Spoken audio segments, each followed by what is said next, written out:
Las 2:05 de la tarde ya. Bueno, menos mal que tenemos a nuestro hombre de la ciencia para seguir afianzando nuestros lazos sociales y fortaleciendo nuestra comunidad, ¿no? Nuestro colectivo. Con Fabri en tiempos difíciles parece que nos juntamos más. ¿Es así? ¿Cómo estás, Fabri, corazón? ¿Qué haces, Edito? ¿Cómo estás? Bien, papá. Dentro de todo este caos y las cosas que hay que salir a aclarar, hacemos lo que se puede. ¿Vos cómo estás? Sí, siento como una cosa de revivir partes de la pandemia. Perdón que tengo un retorno mío y me cuesta hablar. A ver si ¿Vamos a hacer algo con eso nosotros? ¿O lo tenés que mutear vos de ahí? A ver. No sé cómo es eso. Chan, chan, chan, chan. Por ahí el retorno del A ver. No, si no, hago así y listo. ¿Ahí me escuchan? Sí. Ahí te escuchamos perfecto. ¿Y vos nos escuchás? Me concentro más fácil. Bueno, lo que planteo un poco tiene que ver con la pandemia, básicamente porque durante la pandemia se vivieron situaciones de información cruzada, de muchísimo consumo de redes sociales. En las redes sociales ya lo planteamos varias veces, pero está bueno como hacerle entender a las personas que están diseñadas específicamente para generar lo que generan, que es menor pensamiento crítico, que es estar convencido de lo que estamos convencidos y de ver una representación de la realidad que está ajustada a nuestros deseos, y que esa representación de la realidad es muy pero muy lejana a la realidad en sí. Muchas veces personas se van a cruzar con que en redes sociales vieron determinadas cosas y si está en la calle a veces se ven, pero es bastante probable que no sea exactamente lo mismo. Entonces hay como una condensación de determinados mensajes, y esos mensajes uno puede estar a favor o en contra. Si está a favor de ese mensaje, se va a convencer de que el mundo es así, y si está en contra, se va a poner muy nervioso. Y lo que genera esa cuestión emotiva es casi siempre la participación en condiciones emotivas. Y sabemos que las condiciones emotivas están en la base del cerebro, son las más primitivas, son las que no se procesan y las que muchas veces no podemos frenar. Por lo cual, una vez que uno entra en esa ebullición, lo más probable es que salga a contestar. Y esa contestación puede ser a una persona que uno conoce, a un familiar, puede ser una persona que uno conoce, o puede ser un usuario X, ¿sí? Que uno no tiene ni idea. Y tenemos que entender que la mayoría de las veces que uno tiene un diálogo, el diálogo es parte de un contexto. Yo hablo con otra persona y charlo con otra persona, y esa persona me puede contestar cosas y yo lo puedo entender porque esa persona no es solamente esa frase. Esa persona tiene que ver con el contexto, quién es, qué hace. Por lo cual, digo, ponerse a discutir o ponerse a poner punto de vista en las redes sociales se vuelve muy complejo y genera lo que sucedió en pandemia: polarización. Y esas brechas existen y van a existir, y lo único que hacen las redes sociales es potenciarlas, es alejarlas más, es radicalizarlos más en los pensamientos. Entonces, en esas situaciones nos estresamos muchísimo. Estés en la situación que estés, muchas personas se estresan mucho más que otras, y empieza a coexistir en nosotros un pensamiento resiliente, que es cómo habitar en esta situación de crisis o en esa situación de insatisfacción y cómo sobrevivir a eso. Eso está muy estudiado en los últimos años, y lo que se observó básicamente, sobre todo en la pandemia, donde se hizo un experimento natural, que es que todo el mundo esté en una situación similar de preocupación, fue estudiar cómo esas personas armaban redes sociales, pero reales, ¿sí? O sea, no las redes sociales virtuales con personas que uno no conoce, que puede compartir quizás una cosita y el resto no tiene idea de quién es, sino cómo armábamos en situaciones de crisis verdaderas redes de contención. Y lo que se observó es que aumentó muchísimo, sobre todo, esto lo hicieron en Estados Unidos, sobre todo en personas latinas y en gente negra, lo que se generó como una red de contención, que es irse por fuera, o sea, ir a buscar personas queribles, que a uno lo quieran, familiares lejanos, o sea, gente que no está en una red cercana en tu hogar. Y lo que se demostró es que uno empieza a vincularse con, desde tíos, tías, primos, amigos lejanos, compañeros de la primaria.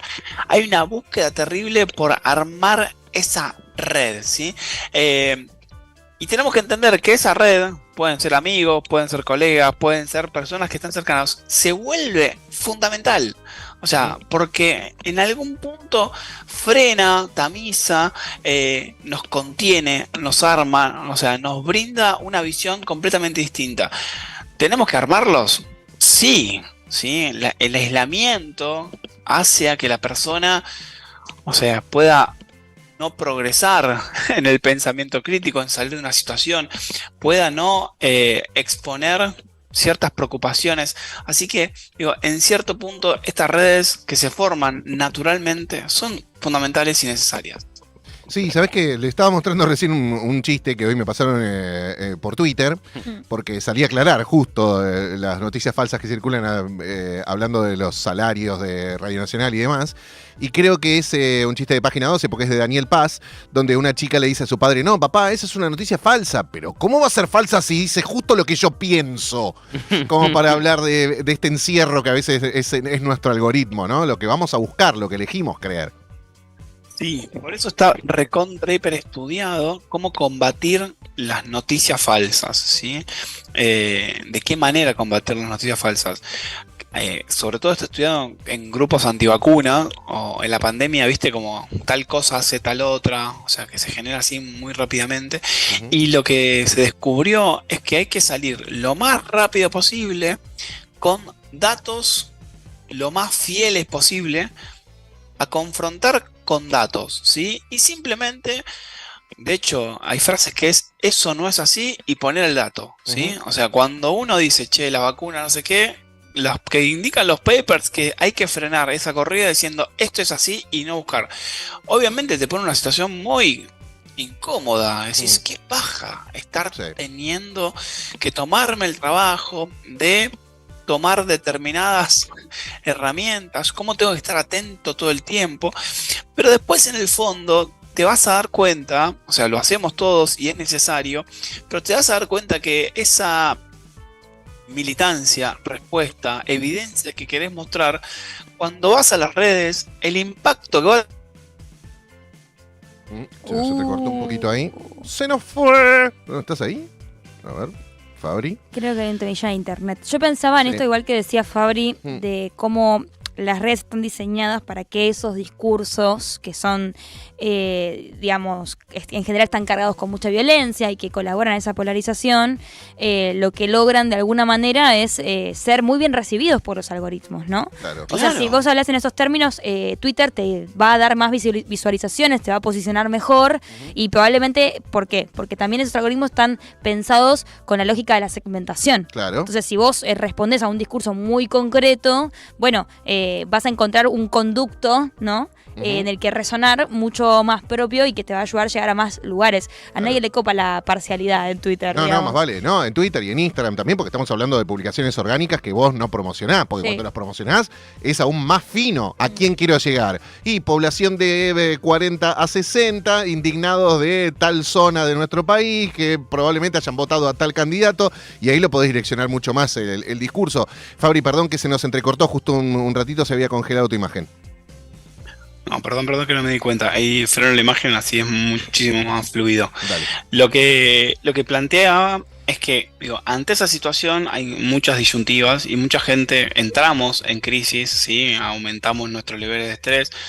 La salud mental juega un rol terriblemente crítico, sobre todo en fin de año, ¿sí? Fin de año está reportado en el resto del planeta, hay una cuestión casi humana de empezar a hacer balances, de hacer revisiones, vienen las reuniones familiares, uno se encuentra con determinadas situaciones, las emociones están de forma mucho más viscerales, entonces yo creo que es fundamental en algún punto aceptar tomar ciertas distancias en algunos momentos cuando uno se encuentra en esa situación de desborde, ¿sí? Yo digo, no es que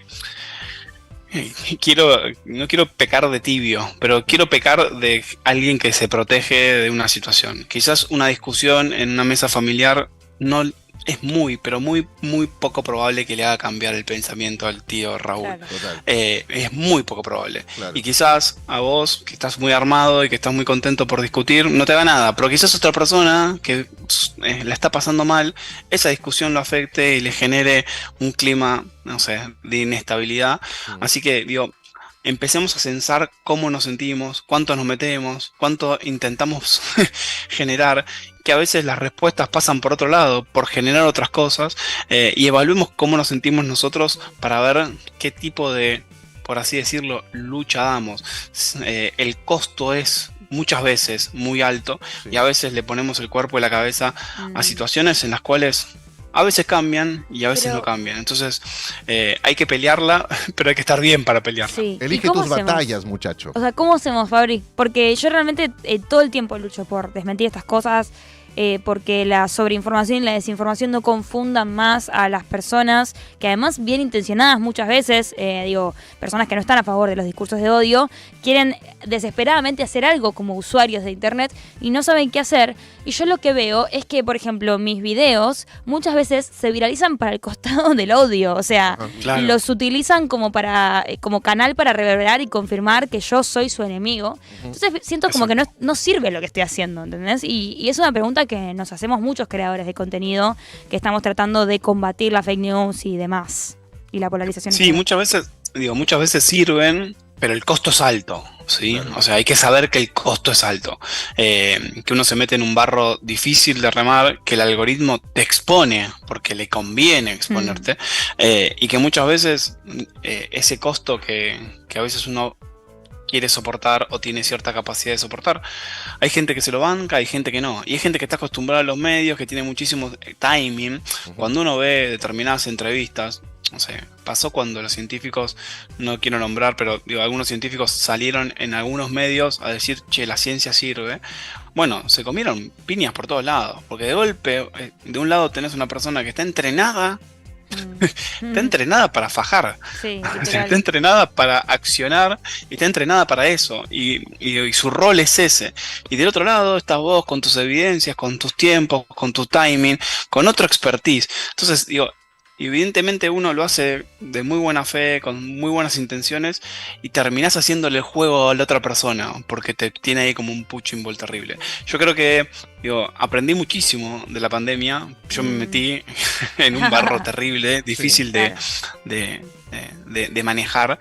Me fue muy difícil, desde lo personal, desde lo profesional, desde la salud mental, y creo que desde ese lugar, digo, hay que elegir los momentos, hay que elegir los lugares, hay que ver qué es efectivo y qué no, y hay que ver siempre cómo está uno, ¿sí? O sea, siempre primero es cómo está uno, y después las batallas se dan en otros lugares, ¿sí? Las redes sociales no es la representación de la realidad. Cuando vos, no sé, estás en la radio y salís y te encontrás con alguien y alguien te dice una cosa, ese es la red social de verdad. Claro. Es el mensaje que te mandan, es la persona en la verdulería, es la que te dice gracias porque me contaste tal cosa.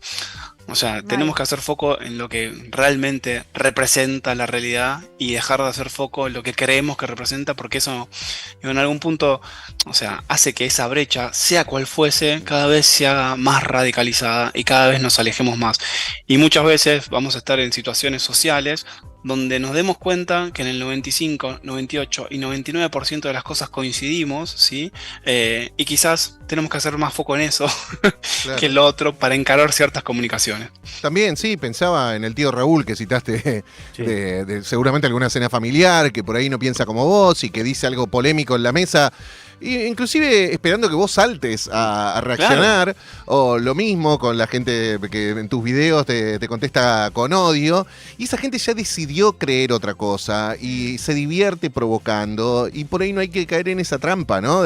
No darle perlas a los No, cerdos. es que yo por ahí Claro. ni les contesto ya a esta altura del partido, imagino, ¿no? José, Y te imaginarás, obvio. a mí de verdad el odio en redes no me afecta para Ujú. nada, pero sí lo que siento es que no estoy cubriendo con lo que yo quiero, o sea, no estoy llegando a donde quiero llegar, que es a que esa mentira o ese sentido común cargado de odio y violencia sobre algo en concreto que para mí tiene otro valor y que hay evidencia científica que comprueba que tiene otro valor, bueno, no está llegando, ¿no? O sea, no está sirviendo para nada. Entonces, me parece que esa es la frustración más grande, digamos, cómo tejer redes alternativas. También está comprobado que, por ejemplo, ante la divulgación de una fake news, la desmentira sirve para frenar esa cadena de divulgación, no sirve para llegar a la misma gente que se creyó esa fake news, pero sí para frenar la cadena.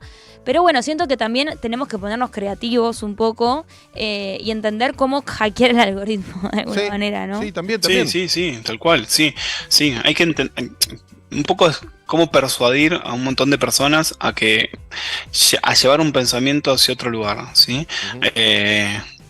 Creo que hay que ser muy creativos, sobre todo en temáticas que generan tanto, o sea, tanta polarización, tanto River y Boca. Hay que ser creativos y hay que ir por otros lugares. O sea, yo hace muchísimo tiempo le había planteado como un modelo de charlas y entrevistas, un poco copiado de algo que habré visto en algún lado. Seguramente siempre uno copia cosas. Y la idea era poner 2 personas, y de hecho se hizo, hay muchos videos que se hicieron en el mundo sobre eso, 2 personas que se pongan a charlar. Y esas 2 personas en un tema estaban recontra polarizados. Es como que pongas un ateo y una persona hiper recontra religiosa. Si vos lo dejas en una verdulería charlando, pueden estar 3 horas charlando de cualquier cosa y nunca van a llegar a ese tema, ¿sí? Entonces tenemos que aprovechar esas vías de comunicación para entrar por ese lado, ¿sí? Porque cuando uno entra por el único punto en el cual hay una confrontación, después se vuelve inevitable, ¿sí? Encasillar a la otra persona en determinados lugares. Así que digo, es un desafío para todos.